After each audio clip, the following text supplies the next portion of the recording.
Halo Sobat Maestro yang dikasihi Tuhan. Saya Juswandi Jo dari Gereja Jemaat Kristus Indonesia Andir. Kita hari ini punya tema bahwa sebuah karakter orang-orang percaya adalah tetap semangat dalam situasi apapun. Amsal mengatakan di dalam Amsal 18 ayat yang ke-14, orang yang bersemangat dapat menanggung penderitaannya, tetapi siapa akan memulihkan semangat yang patah?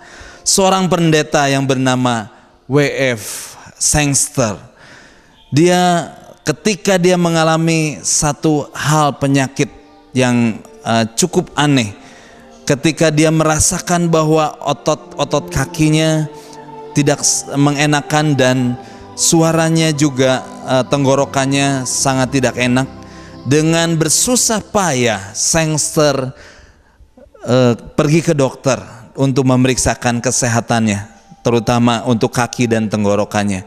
Dan dia begitu terkejut ketika dokter ini mengatakan bahwa otot-otot kakinya itu tidak berfungsi dan akan berangsur-angsur akan melemah sampai dia meninggal dunia.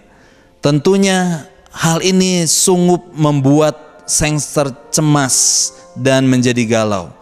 Tetapi pada akhirnya dia bisa menerima keadaan ini dan berkata bahwa walaupun apapun situasinya, ketika dia menjadi lumpuh dan tidak ada suaranya, tetapi dia tetap masih berkarya, bisa berkarya bagi kerajaan Allah. Sobat Maestro yang dikasihi Tuhan, inilah karakter yang luar biasa dari seorang Sangster. Dia mengalami kelumpuhan pada akhirnya dan suaranya menghilang.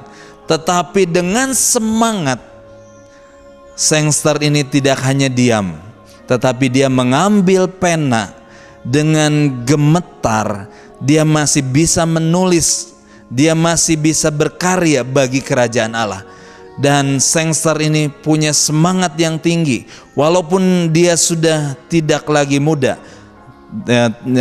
dia menjadi tua, tetapi semangatnya adalah semangat yang luar biasa.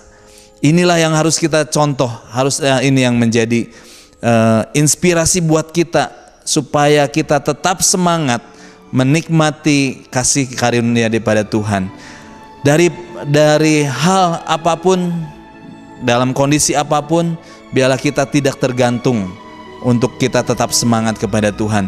Bahkan Yesaya berkata di dalam Yesaya 40 ayat yang ke-29 mengatakan, Dia memberi kekuatan kepada yang lelah dan menambah semangat kepada yang tiada berdaya. Kiranya semangat dan sukacita itu hanya daripada Tuhan kita. Dia yang memberikan semangat, bahkan menambahkan semangat itu bagi yang tiada berdaya.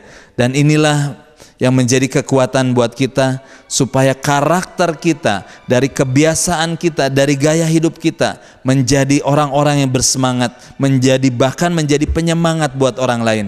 Dan kiranya kita sudah mendapatkan contoh dari teladan Tuhan Yesus, bagaimana Tuhan Yesus dengan visinya yang begitu jelas. Dia mau ada di dalam dunia ini, dia melayani, dan dengan antusias dan semangat Tuhan menyatakan di dalam misinya kepada kita. Dan pada puncak pelayanannya, Tuhan Yesus harus mati di atas kayu salib meregang nyawa untuk menebus segala dosa dan kesalahan umat manusia. Tetapi syukur kepada Tuhan bahwa Dia bangkit pada hari yang ketiga. Itulah yang menjadi pengharapan, penghiburan, penyemangat buat kita. Bahkan kita percaya kepada setiap orang yang percaya kepada Tuhan Yesus, dia dikaruniai oleh Roh Kudus yang akan memberikan kita semangat, memberikan kita sukacita. Bahkan kita akan terus menyemangati orang-orang yang lain dan tidak tergantung kepada situasi apapun. Kiranya Sobat Maestro yang dikasihi Tuhan, kita akan terus boleh mengalami kekuatan demi kekuatan, kasih demi kasih karunia, ketika kita berharap, bergantung kepada Tuhan, dan beriman kepada Tuhan. Sengser memberikan inspirasi buat kita, walaupun dia mengalami kelumpuhan, tetapi dia tetap bisa berkarya buat Tuhan. Tuhan Yesus yang sudah memberi teladan buat kita, inilah yang menjadi modal dasar buat kita untuk tetap semangat, karena janji-janji daripada Tuhan kita memberikan kepada kita kekuatan, keyakinan bahwa kita bisa tetap semangat walaupun situasi apapun. Biarlah kiranya tema kita pada minggu ini tentang tetaplah bersemangat, yang menjadi karakter buat kita, itu akan kita lakukan menjadi gaya hidup, menjadi kebiasaan kita. Kiranya damai sejahtera daripada Allah Bapa, Tuhan kita Yesus Kristus, dan Roh Kudus akan menyertai kita hari ini dan sampai selama-lamanya. Tuhan Yesus memberkati. Amin.